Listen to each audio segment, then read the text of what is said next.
आपण ठरवतो एक, पण माऊली दाखवते दुसराच मार्ग. आणि आमचा आजचा दिवस अगदी तसाच गेला. रामकृष्ण मंडळी, स्वागत आहे आनंदवाडीच्या डे 3 मध्ये. आज सकाळी सगळे लवकर तयार झालो. आज वाखरीला जाऊन रिंगण अनुभवायचं असं ठरवलं होतं. पण त्याआधी आम्ही गेलो गजानन महाराजांच्या मठामध्ये. खरं सांगू तर आत गेल्यावर शेगावला चाले असं वाटलं. तीच स्वच्छता, तीच सेवा आणि तीच शिस्त, आणि सगळीकडे एकदम शांत भक्तिमय वातावरण. महाराजांचं दर्शन घेतलं आणि तिथलाच प्रसादही घेतला. त्यानंतर आम्ही वाखरीसाठी निघालो.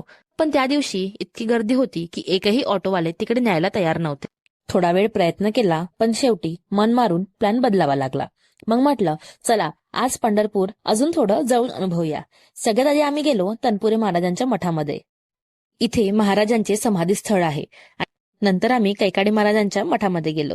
हे फक्त मठ नसून इथे आध्यात्मिक संग्रहालयही आहे. इथे अनेक संतांच्या जीवन प्रसंगाच्या सुंदर मूर्ती पाहायला मिळतात. बाहेर आल्यावर चाय घेतला, एनर्जी रिस्टोर केली आणि आम्ही निघालो गोपाळपुरीकडे.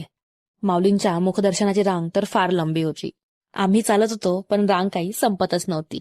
मग आम्ही गेलो विष्णुपद मंदिरकडे. तिथे तुम्हाला जनाबाईचं मंदिर दिसेल, ज्या ठिकाणी पांडुरंगाने जनाबाईंना दर्शन दिले होते. आणि थोड्याच अंतरावर आहे विष्णुपद मंदिर.